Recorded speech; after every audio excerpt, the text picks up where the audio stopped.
Welcome to the Midnight Atlas. I want you to settle in for tonight's story.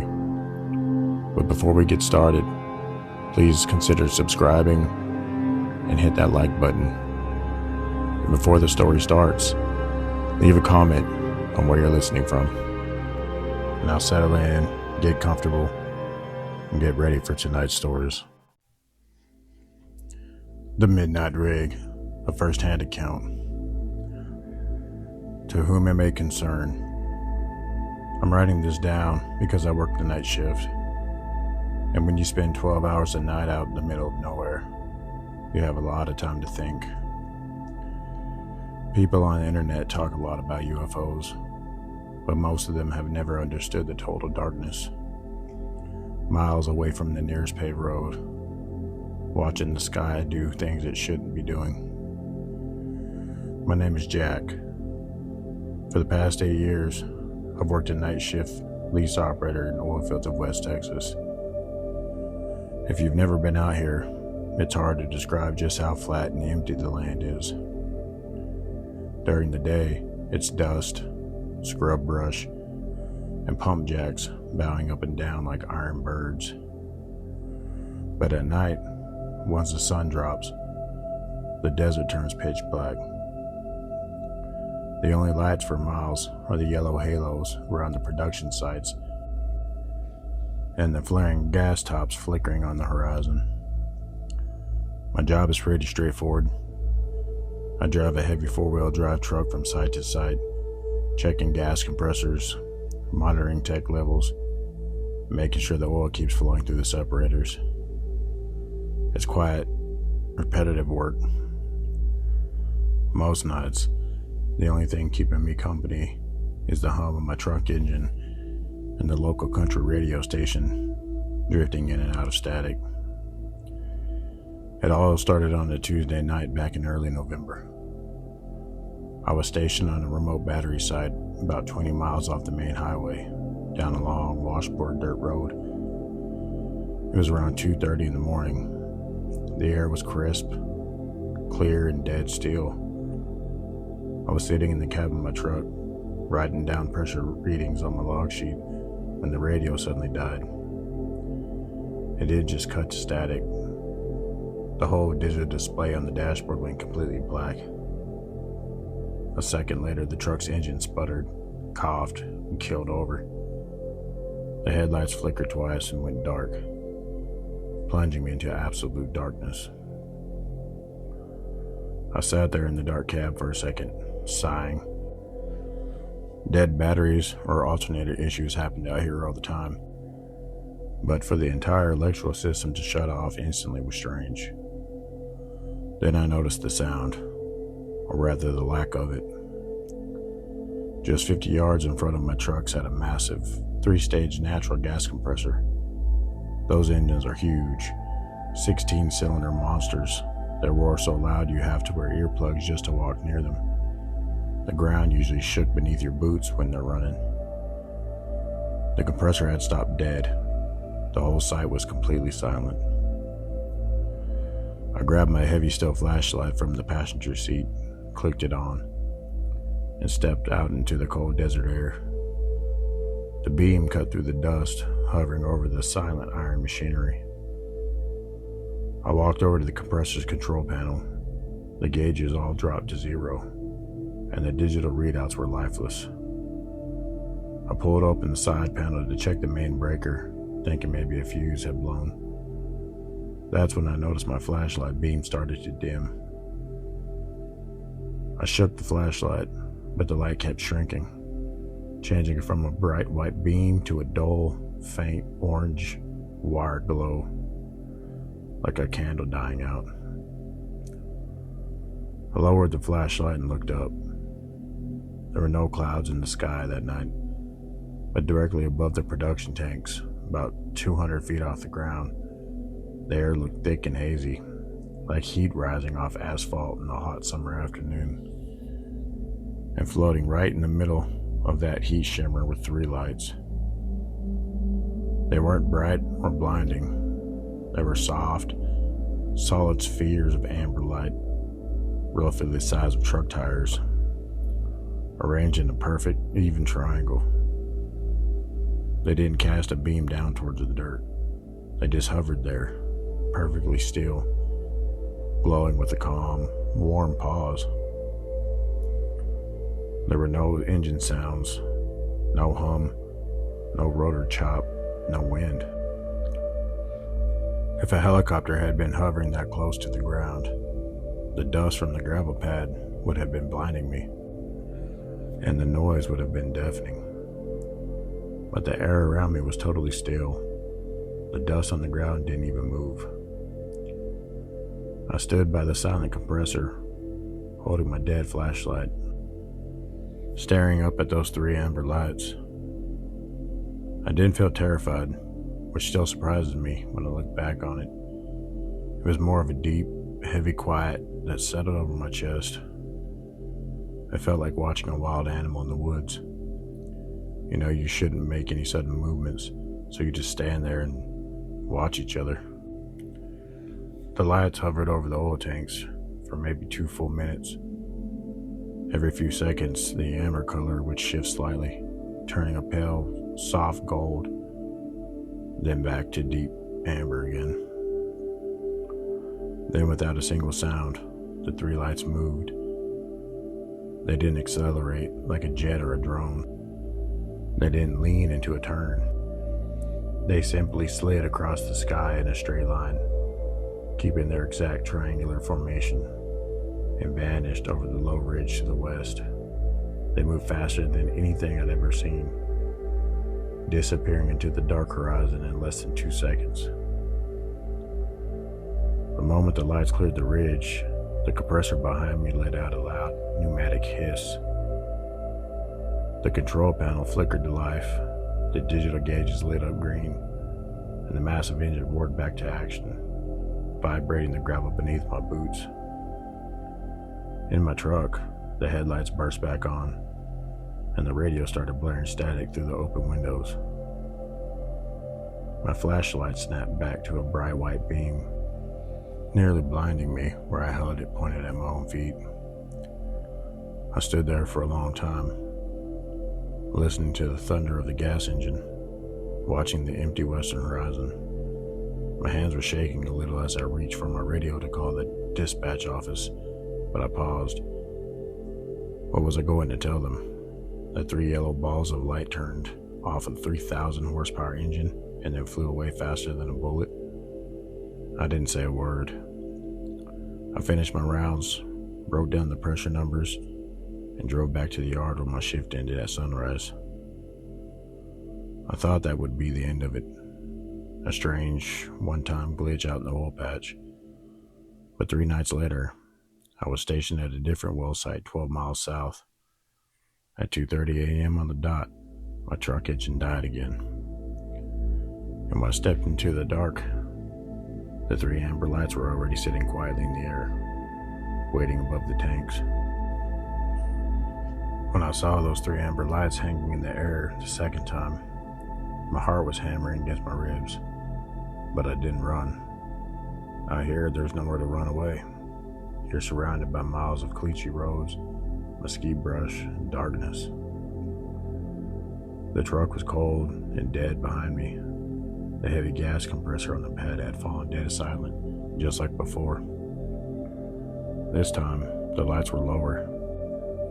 They hung maybe 80 feet off the ground, right above the battery of steel storage tanks.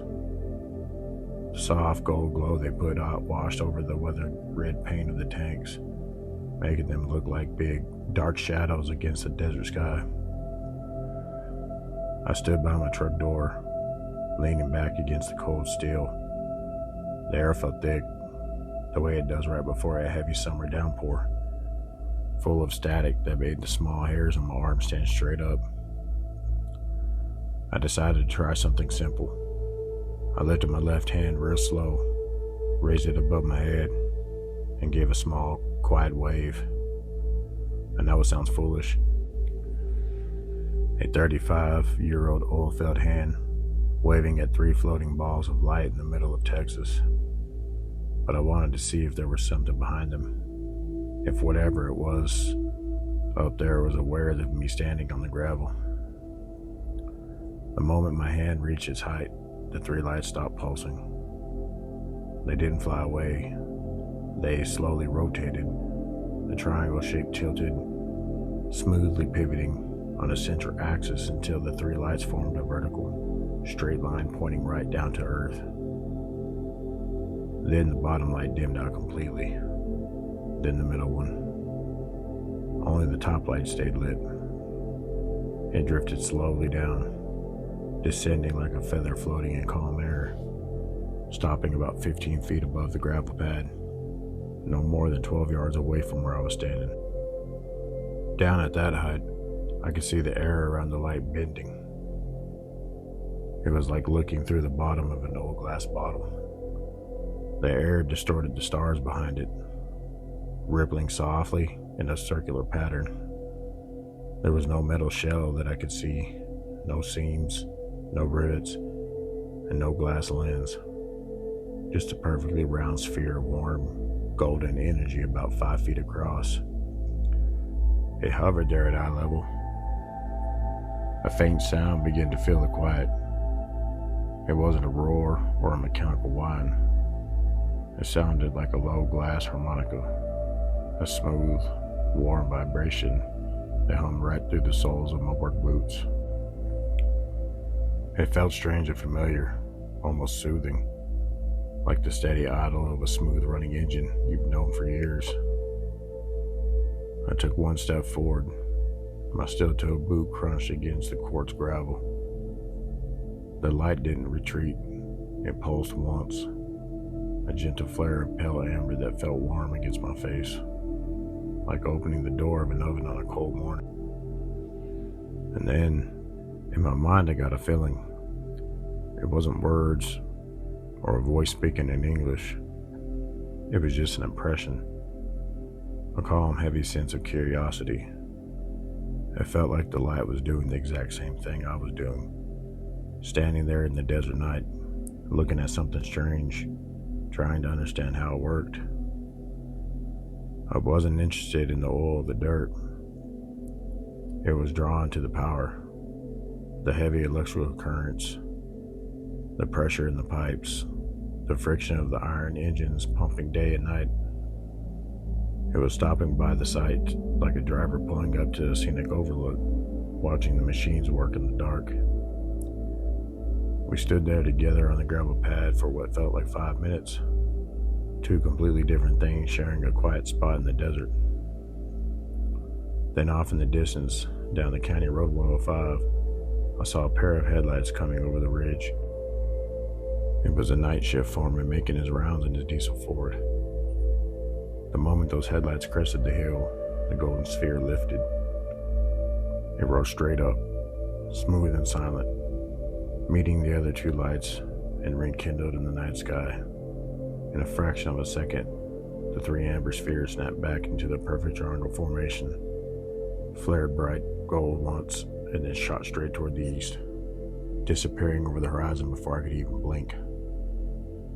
The instant they vanished, my truck engine roared back to life on its own. The gas compressor on the pad coughed, hissed, and kicked back into a loud, rhythmic thrum, shaking the dirt beneath my boots. 10 seconds later, my foreman's truck pulled up into the pad, kicking up a small cloud of dust. He rolled down his window, leaning his elbow on the door. "Hey, Jack," he called out over the roar of the compressor. "Everything running smooth out here?" I looked at the silent, empty sky to the east, then looked back at him. My flashlight was bright and warm in my hand. "Yeah, Hank," I said, stepping back toward my cab. "Everything's running just fine. I still work night shift out here in West Texas. I still drive the dirt roads between 2 and 4 in the morning, checking gauges, logging pressures, and keeping the compressors running. Every now and then my truck radio will go dead quiet, and the headlights will dim out to a warm orange wire glow. Whenever that happens, I don't grab my tools or panic. I just step out of the cab, lean back against the hood, look up at the stars, waiting to see those three warm amber lights come drifting back through the quiet desert air. Thank you for listening to my story. get some rest tonight. This is another story that I received, so sit back and enjoy. The wind out of the Permian Basin doesn't just blow, it rasps. It picks up the fine red Permian silt, carrying it across miles of flat brushland until it finds every stream in your truck door, every thread in your coveralls, and every crack in your skin. My name is Frank. I've worked lease maintenance and flowback out here on the border between West Texas and southern New Mexico for 22 years. When you spend that much time driving county roads, at 3 in the morning you get used to the solitude. You get used to the endless horizons, the towering, burning flames of the gas flares flickering like giant torches in the distance, and the deep, heavy silence that sits over the desert between the mechanical thrums of the production pads. Most nights are routine. You check your wellhead pressures, record tank levels, bleed off separator lines, and make sure the auto samplers are clicking away. You drink lukewarm coffee out of a heavy steel thermos, listen to the low hum of the radio, and watch the stars crawl across the high desert sky. Except for 1 week, late last autumn, up near the state line outside of Ja, New Mexico. It started on a Tuesday night. The temperature had dropped fast after sunset, plunging from 80 degrees down to a bone-chilling 40 with a sharp blue northern wind blowing in from the plains. I was working a cluster of old wells known as the Big Sage Unit. It was a secluded location, tucked 5 miles down a winding Caliche Hall Road, far off the main highway. The battery consisted of 4 vertical wellheads, a long row of high-pressure separators, and a bank of 6 tall, dark green crude oil storage tanks. Around 2:30 a.m., I pulled my heavy 3/4 ton truck into the gravel pad. As soon as I cut the engine, I noticed something odd. Usually, a flowback battery is a noisy place. You have a metallic rattle of the dumps opening and closing, the steady clack, clack, clack of the chemical injection pumps, and the low, throaty rumble of the gas compressors. But when I stepped out of the truck, the pad was dead quiet. Not just quiet, silent. The compressors weren't running. The gas flares were completely dark. Even the wind, which had been howling across my windshield 2 minutes prior, seemed to have died down to a faint, motionless hush. I grabbed my heavy flashlight and my pressure clipboard. Swinging my door shut, the air smelled strange. Usually a battery smells like sweet crude, raw natural gas, and diesel exhaust. Tonight the air smelled sharp and clean, like the high altitude air in the mountains after a lightning strike, heavy with the crisp scent of ozone. Great, I muttered to myself, pulling my collar up against my chin. Power grid must have tripped. I walked over to the main control panel, housed in a corrugated steel shed at the edge of the pad. The digital readouts were dark. I reached out, flipped the main breaker off, waited 10 seconds, then flipped it back on. Nothing. No hum, no click, no indicator lights. I stepped out of the shed and shone my flashlight beam across the metal catwalks that ran along the top of the storage tanks. That's when I heard it. It wasn't a mechanical sound. It was a deep, resonant thrum, like something had struck a massive bronze bell deep underground. It was so low and heavy that I felt it in my shins and teeth before I actually heard it with my ears. Thrum. I froze, sweeping my lights across the gravel pad. "Anyone on location?" I called out, my voice sounding flat and swallowed by the stillness. No answer, just the low, creeping resonance in the ground. I walked slowly towards Tank 4, the center of the battery. As I got closer, I noticed a strange, pale blue illumination glowing around the base of the steel structure. It wasn't bright like a floodlight. It was soft, milky, and liquid-like, clinging to the iron skirts of the tank like thick fog. I climbed the metal staircase up to the catwalk, my boots making sharp, echoing clacks on the steel threads. The higher I climbed, the warmer the air became. By the time I reached the top platform, 25 feet above the ground, the freezing November wind had completely vanished, replaced by a warm, balmy draft that felt like a midsummer afternoon.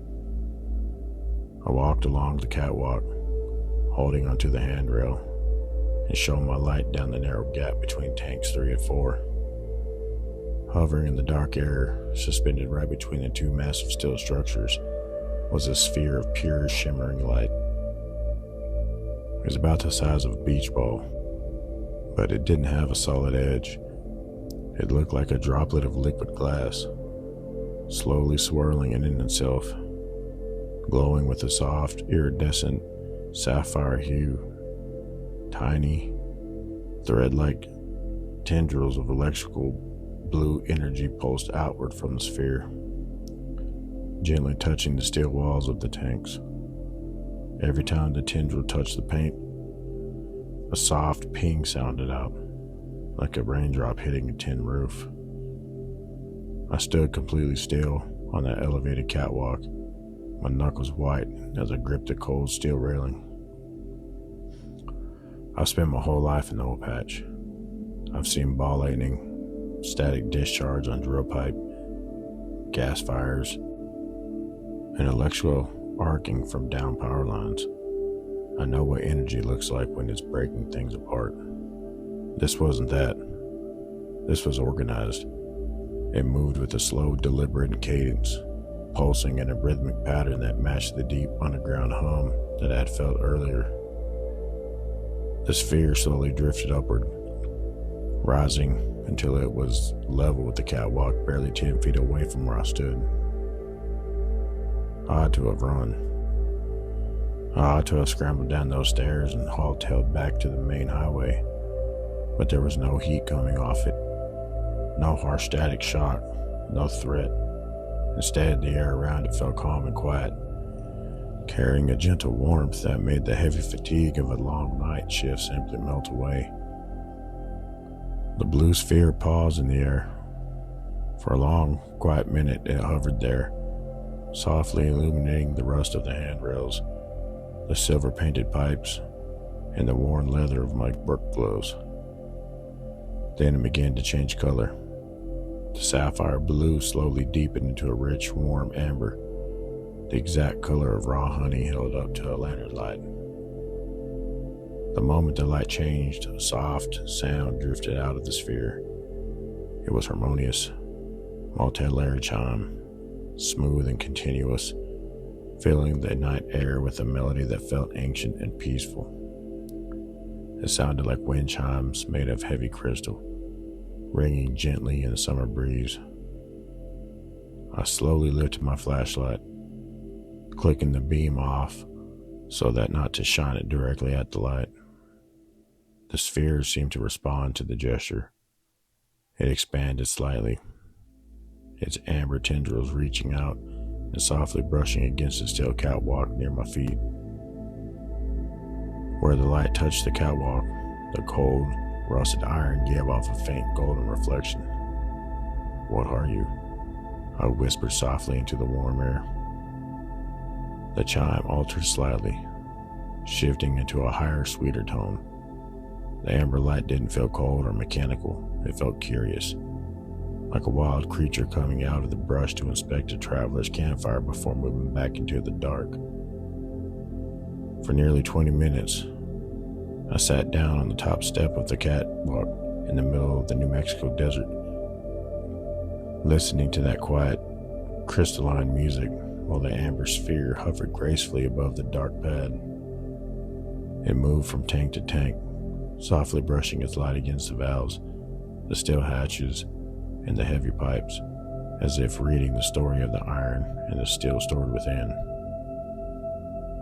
Around 3:15 a.m., the low hum deep in the earth began to quiet down. The sphere floated back down to the center of the catwalk, rising a few feet higher into the air. It pulsed 3 times, a slow, warm amber glow that bathed the entire facility in light, and then, with a sound like a quiet sigh, it contracted into a tiny point of light no larger than a star. It shot straight up into the center desert night, disappearing into the sea of constellations in less than a second. The moment it was gone, the warm draft vanished. The cold November wind slammed back across the catwalk, whistling through the steel railings. Down below, the breaker panel clicked. The control lights flashed back to life. The gas compressors coughed, sputtered, and roared into their heavy rhythmic beat. I sat on the cold steel step for a moment, listening to the familiar clatter of the pumps, watching my breath fog in the crisp night air. I eventually climbed down, finished my rounds, logged the pressures, which were all perfectly normal, and drove back to the yard and jail. I didn't tell the dispatcher, and I didn't mention it to the day shift crews. Some things aren't meant for safety meetings or logbooks. That was about 6 months ago. I still worked the night shift across the state line. Every time I pull into a dark lease pad in the hours before dawn, I turn off my headlights, kill the engine, step out to the quiet desert air.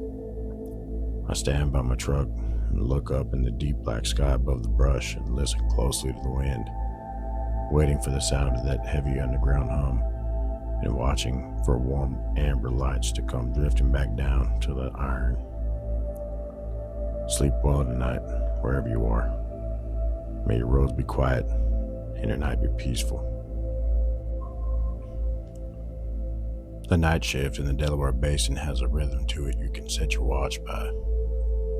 Around midnight, the desert air turns cold and dry, smelling of pulverized limestone and creosote bush.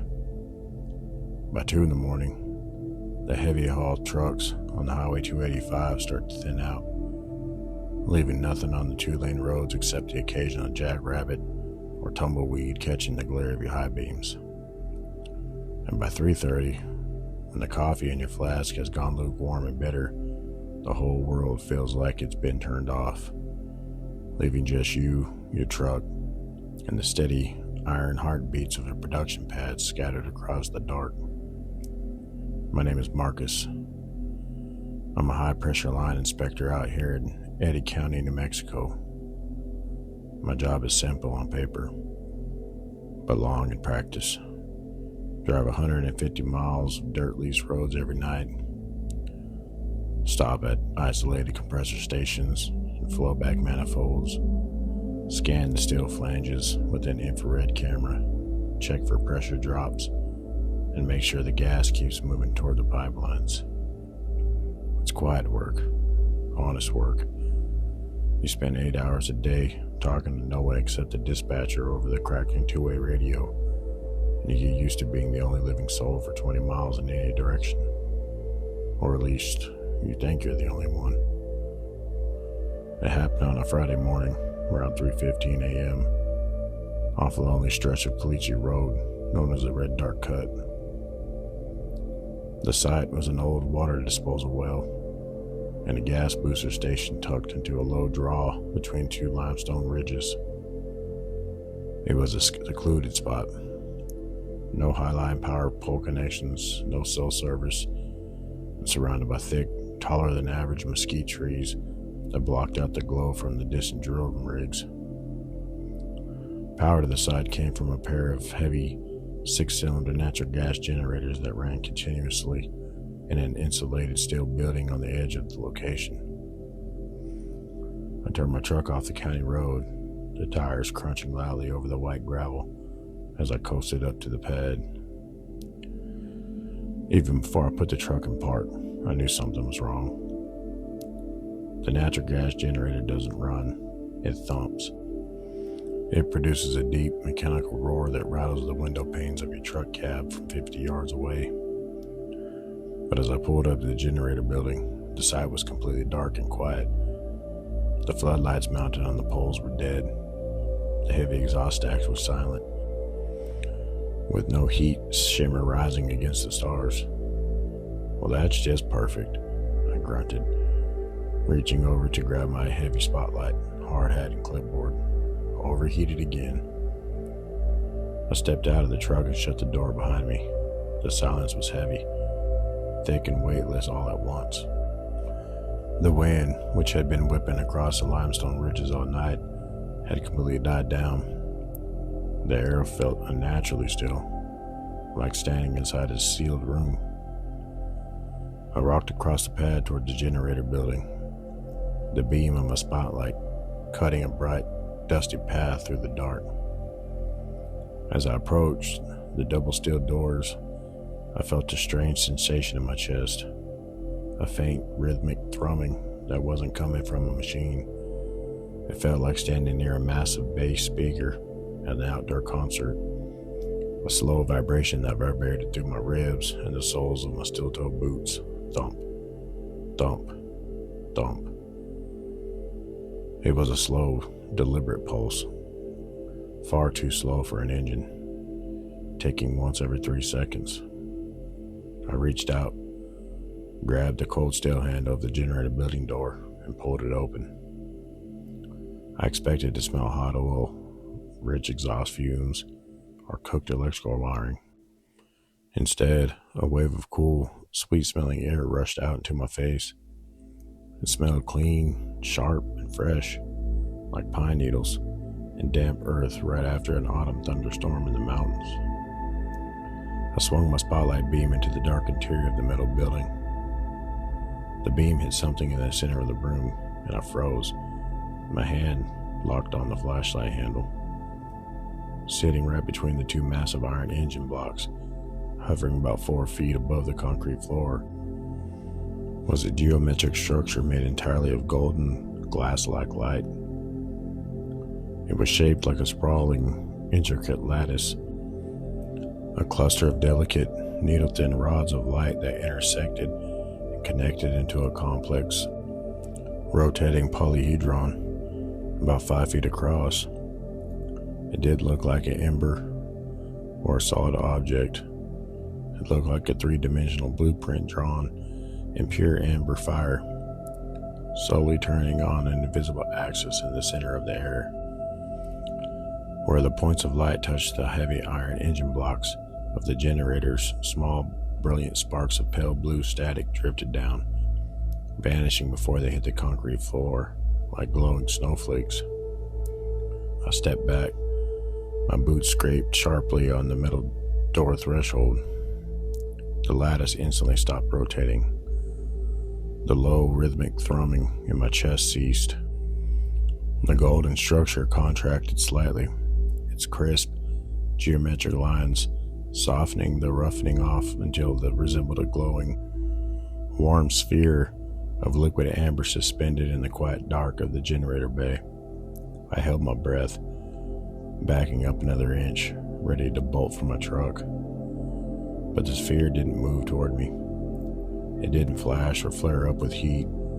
Instead, it slowly drifted sideways, passing right through the narrow gap between the two engines with smooth, weightless grace, coming to a rest just inside the open doorway, 10 feet from where I stood.